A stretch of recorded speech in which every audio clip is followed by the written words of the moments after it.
So all throughout my life, I can recall multiple times where I've wronged someone. Whether that be purposely or mistakenly, I have many regrets. And I like to think that if I tried to make things better, if I tried to make things right, then maybe people would forgive me.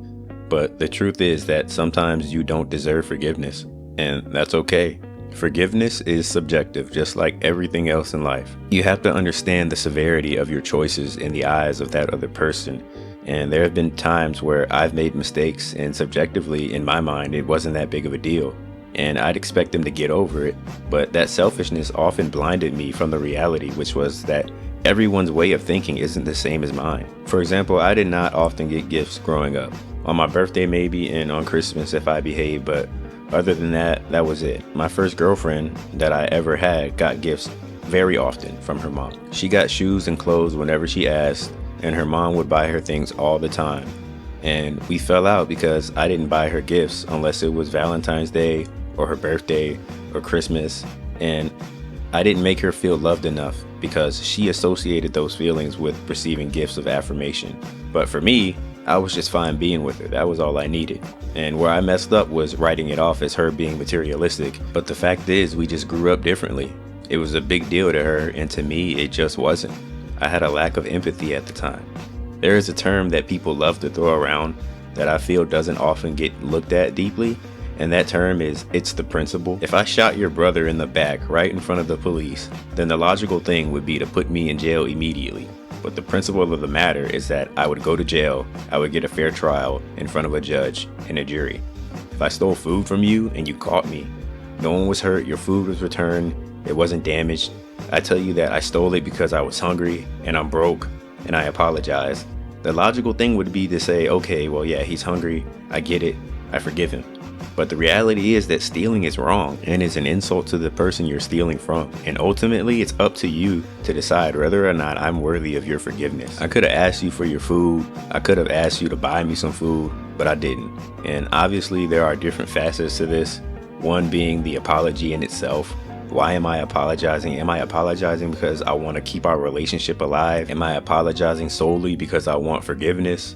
Or am I apologizing because I want to show you that I genuinely had a lapse in judgment and acknowledge your feelings? No one likes apologizing, so it's not a skill that most people have. But the truth is that the only way to earn forgiveness is if the other person deems you worthy of forgiveness in the first place. This is why it's hard for people to apologize, because they view it as a power struggle.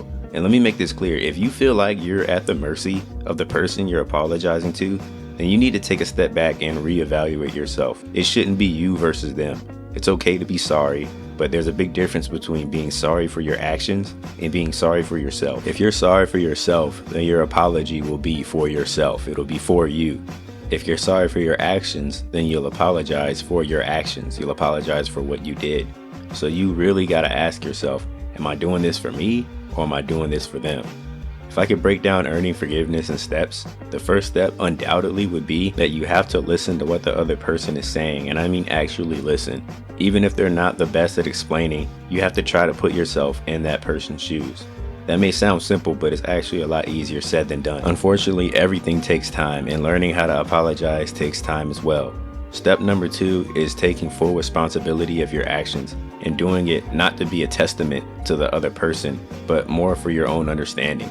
Like, if you don't believe that something was your fault, then you won't be genuine in accepting responsibility for it. You need to avoid shifting the blame to other people. Even if there is some blame on others, you need to look at your contribution to the situation and own that. Step number 3 is putting your guilt to the side and focusing on the harm that that other person experienced. Being guilty will eat you alive, if you have a conscience at least. And this is going to sound crazy, but you need to ignore your guilt because it can blind you to the other person's pain. You need to show your remorse fully, and it may not be genuine if it's coming purely from a place of guilt.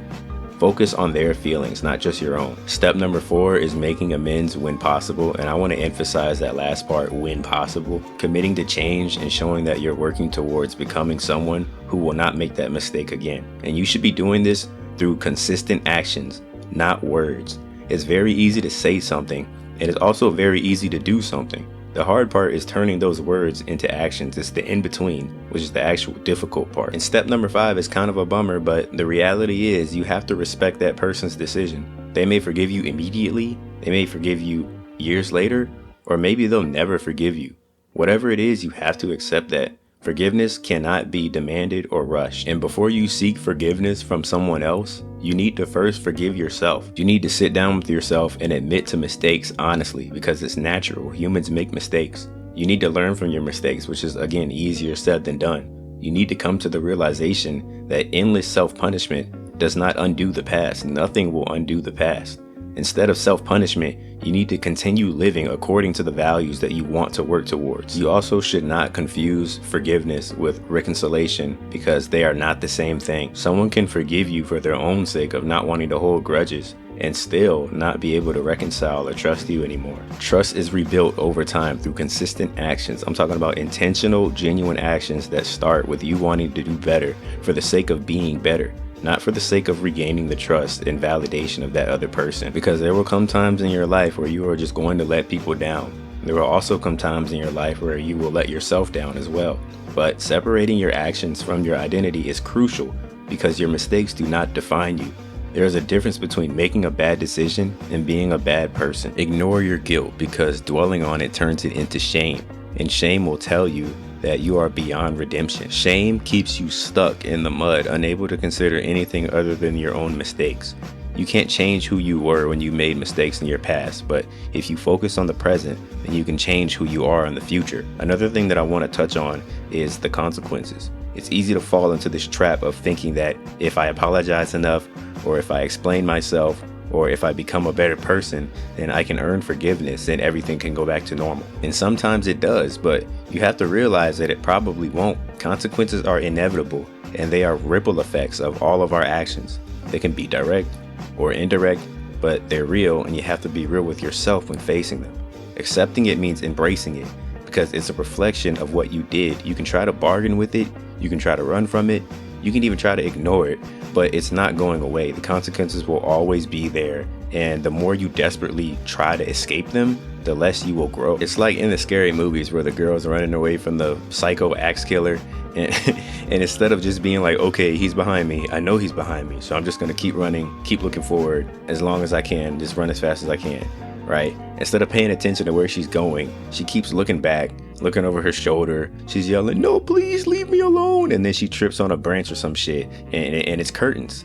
Like you know he's there. You know it's there. You know consequences are there, and they're not going away. Plan accordingly. The consequences are not going to leave you alone, no matter how much you plead. And I'm not trying to make this an attack on anyone. I'm just saying that self-forgiveness comes first. And if you have any compassion within you, you feel bad about doing somebody wrong, especially somebody that you love. But you have to stop bullshitting yourself. Ask the hard questions. Why do you think you made that mistake? If you were the other person, would you forgive you? How did this mistake reflect the image of yourself that you have in your mind? In a way, I'd argue that forgiveness isn't the first priority. You should not immediately be seeking forgiveness before understanding the other person's perspective. You shouldn't be seeking forgiveness before you understand why you made the mistake. Like, I'm getting older and older now, and my circle of friends means a lot more to me than it ever did. And I think that the friends that I have lost along the way have helped me sculpt and mold this current state of emotional awareness in me. Not to say that I'm happy about the mistakes that I've made, but I've accepted them, I've learned from them, and I'm still learning daily, it feels like. And I'm going to be honest, this is something that I recently realized, which is very embarrassing to say. Acceptance means that you are willing to live on faithfully, even if the outcome doesn't change.